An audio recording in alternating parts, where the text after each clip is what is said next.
Hello everyone, আসসালামু আলাইকুম।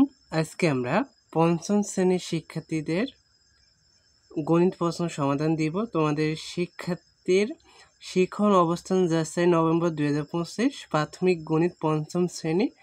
এই প্রশ্নটার সমাধান দিব, তাই ভিডিওটা কেন টানি সম্পূর্ণ দেখবা। যারা এখন চ্যানেলটি সাবস্ক্রাইব করেনি চ্যানেলটি সাবস্ক্রাইব করে রাখবা।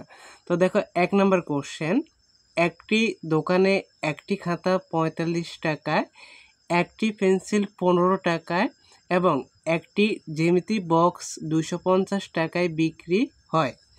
মেহেরুল ওই দোকান থেকে 4টি খাতা, 2টি পেন্সিল ও একটি জ্যামিতি বক্স কিনে দোকানদারকে 500 টাকার একটি নোট দিল। সে কত টাকা ফেরত পাবে? তো অঙ্কটা করতে হবে। দেখো আমরা কিভাবে করব।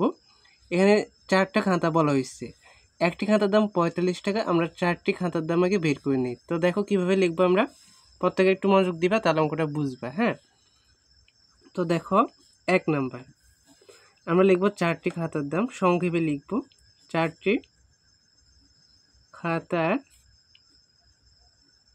দাম। আমরা এখানে যে প্রশ্নগুলো আছে, অনেকগুলো প্রশ্ন আমরা 2টা পর্বে দিব। আজকে হচ্ছে প্রথম পর্ব, কারণ একটা পর্বে দিতে গেলে ভিডিওটা অনেক বড় হয়ে যাবে। তো দেখো 4টি খাতার দাম, একটি খাতার দাম বলা হয়েছে 45, তাহলে 45 গুণ হচ্ছে 4 সমান, দেখো আমরা কত পাই এখানে গুণ করে দেখি।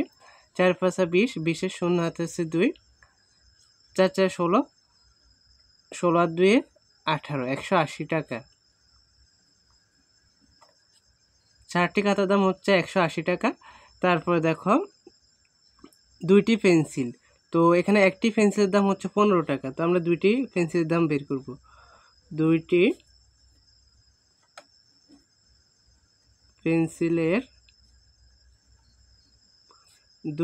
পেন্সিলের দাম। তো দেখো 2টি পেন্সিলের দাম হচ্ছে তোমাদের কত, এখানে একটা হচ্ছে 15 টাকা করে, 2টা হচ্ছে 15 গুণে 30 টাকা। ইজি আছে অঙ্কটা। তারপরে একটি জ্যামিতি বক্স কিনে, তো এখানে একটা জ্যামিতি বক্সের দাম দেওয়া আছে 250 টাকা। তো আমরা লিখি একটি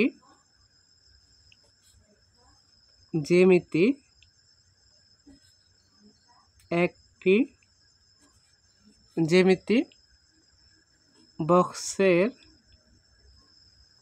দাম সমান হচ্ছে এখানে 250 টাকা। এগুলো হচ্ছে তার খরচ। হ্যাঁ, তো আমরা এখন কি করব, খরচগুলো যোগ করে তারপরে 500 থেকে বিয়োগ করলে আমাদের দোকানদার কত টাকা ফেরত দেবে এটা বের করতে পারবো। তো আমরা লিখি সুতরাং মোট খরচ।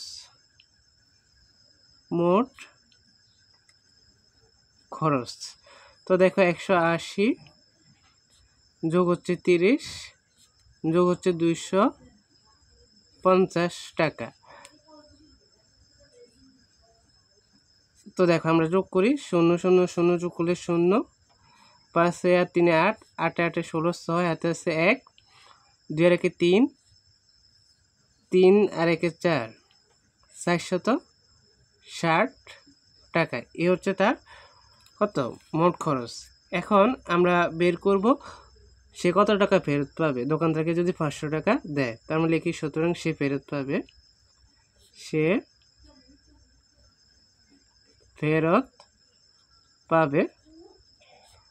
500 বিয়োগ 460 টাকা।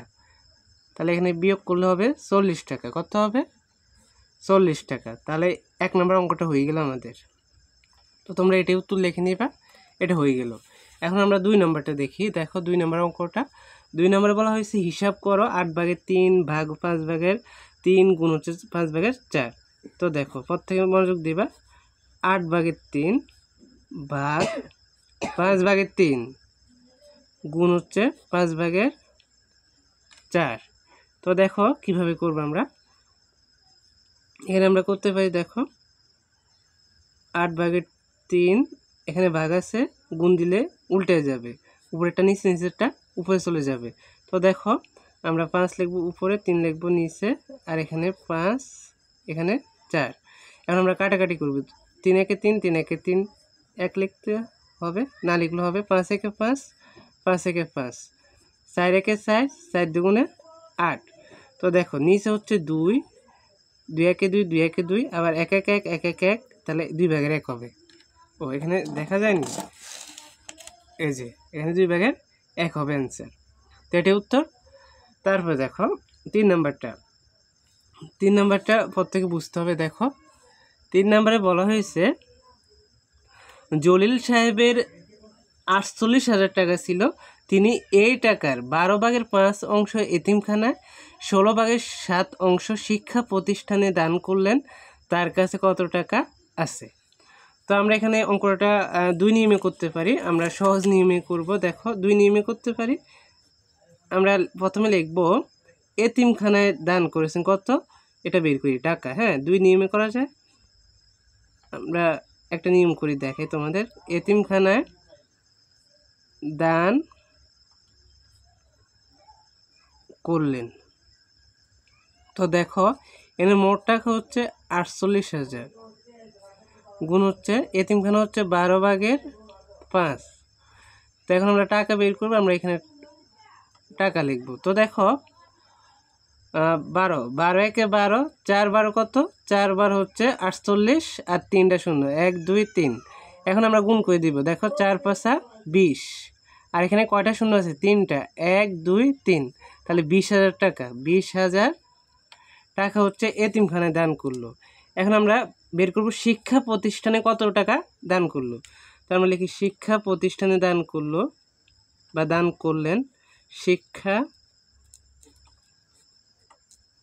প্রতিষ্ঠানে দান করলেন, এখানে ডট ডট দিয়ে দিয়ে তোমরা লিখবে পুরোটা।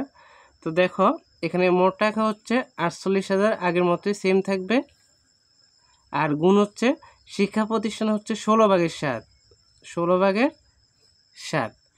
এখন আমরা কি করব, দেখো এখানে টাকা লিখতে হবে, কাটাকাটি করতে হবে। তো দেখো কাটাকাটি আমরা করে নেই, তোমরা প্রশ্ন বুঝতে হবে ভালো করে। 16 একে 16, 3 16 48, প্রত্যেকে মনে রাখবা। আর কয়টা শূন্য বাকি আছে এখানে, 3টা, 1 2 3, এই যে 16 একে 16, 3 16 48, আর 3টা শূন্য। এখন আমাদের গুণ করতে হবে। তাহলে দেখো 3 7 কত, 3 7 হচ্ছে 21, আর 3টা শূন্য, 1 2 3 টাকা। তো আমরা এবার লিখব সুতরাং মোট দান করলেন, দুইটা যোগ করব, মোট দান করলেন, দান করলেন। তো দেখো মোট দান করলেন, এখানে মোট টাকা হচ্ছে তার একটা হচ্ছে 20,000, আরেকটা হচ্ছে 21,000। তো এখানে টাকা লিখে নিবা। তাহলে 20 আর 21 হচ্ছে তোমাদের 41,000 টাকা হবে। 41,000 টাকা তিনি দান করছে। এখন আমাদের কোশ্চেনে বলা হয়েছে তার কাছে কত টাকা আছে। তাহলে মোট টাকা হচ্ছে 48,000। এখন যদি আমরা 41,000 বিয়োগ করি তাহলে কত থাকবে, 7,000। ওইটা হচ্ছে তার কাছে আছে। এখন আমরা ওইটা লিখে নিব। তো পর থেকে লক্ষ্য করো, আমরা লিখব সুতরাং তার কাছে আছে, তার কাছে আছে। তো দেখো মোট টাকা হচ্ছে 48,000, দান করছে 41,000। পর থেকে পারবা, বিয়োগ করলে হবে কত, 7,000 টাকা, 7,000 টাকা। খুব ইজি না? এরপরে দেখো 4 নাম্বারটা, আমরা আগে কোশ্চেন দেখি।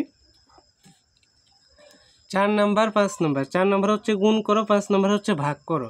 তো আমরা ক্যালকুলেটর ব্যবহার করে করতে পারি গুণ, ক্যালকুলেটর ব্যবহার করে দিতে পারে, তাহলে তাড়াতাড়ি হয়ে যাবে। তো আমরা লিখি, দেখো এখানে কি আছে, গুণ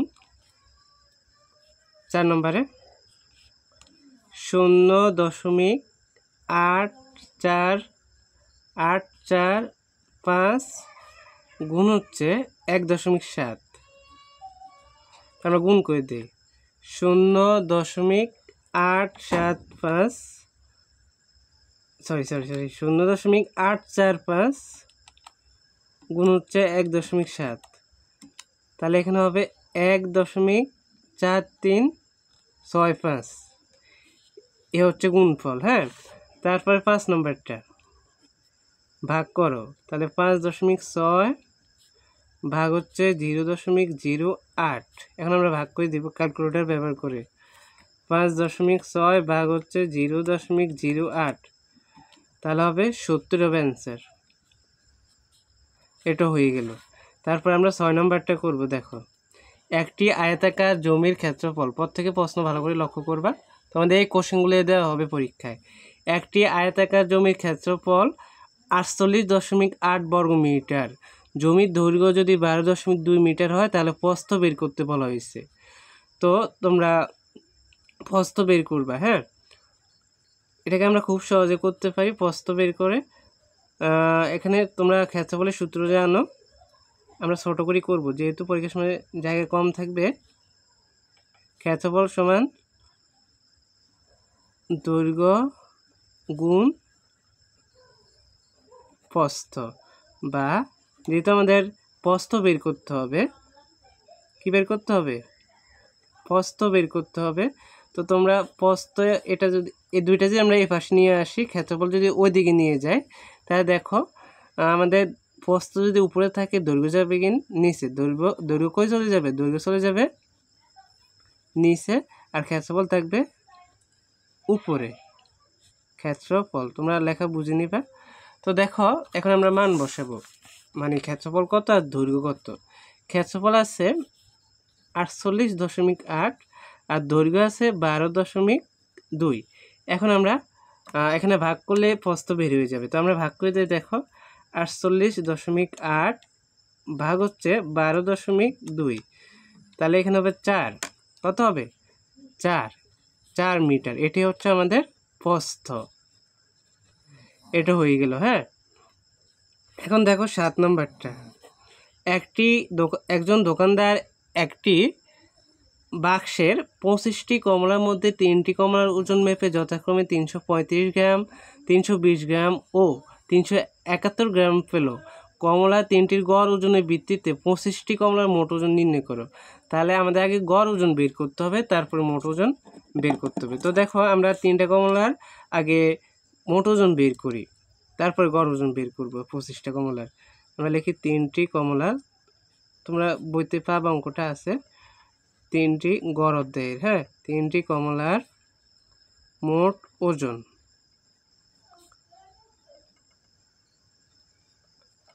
3টি কমলার মোট ওজন হচ্ছে, একটা হচ্ছে 335, তারপরটা হচ্ছে 320, তারপরে 371। আমাদের প্রশ্নের দরকার নেই। 320 যোগ হচ্ছে 371 গ্রাম লিখবে এখানে। তো দেখো আমরা যোগ করে দেই।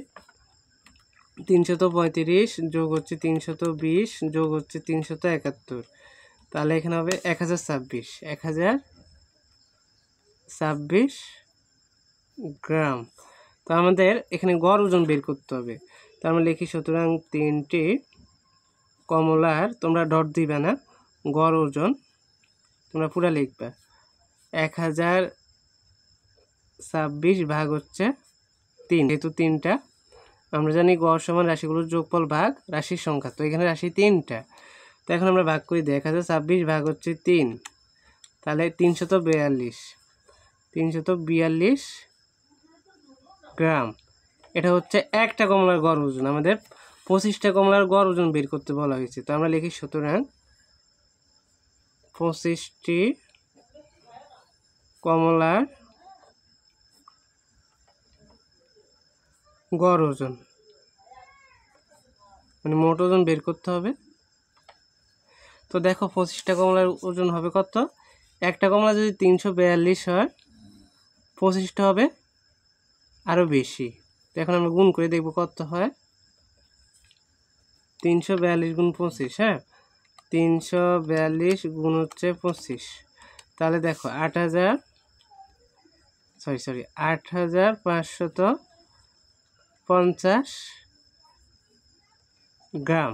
এটা হচ্ছে 25টি কমলার গড় ওজন। 7 নম্বরটা হয়ে গেছে। এরপরে 8 আছে, 9 আছে, তারপরে দেখো 10 আছে, 11 আছে। এগুলো আমরা পরবর্তী ক্লাসে সমাধান দিয়ে দিব। এটা হচ্ছে আমাদের প্রথম পর্ব। আমরা দ্বিতীয় পর্বে সমাধানগুলো দিব। এই জন্য প্রত্যেকে চ্যানেলটি সাবস্ক্রাইব করে রাখবে। আর তোমরা অবশ্যই কমেন্টে জানিয়ে দিবা দ্বিতীয় পর্ব লাগবে কিনা। যদি তোমরা কমেন্ট করো তাহলে আমি ভিডিওটা আপলোড করব, না হয় করব না। হ্যাঁ, আর প্রত্যেকে ভিডিওটা শেয়ার করে দিবা। ধন্যবাদ সবাইকে। আল্লাহ হাফিজ।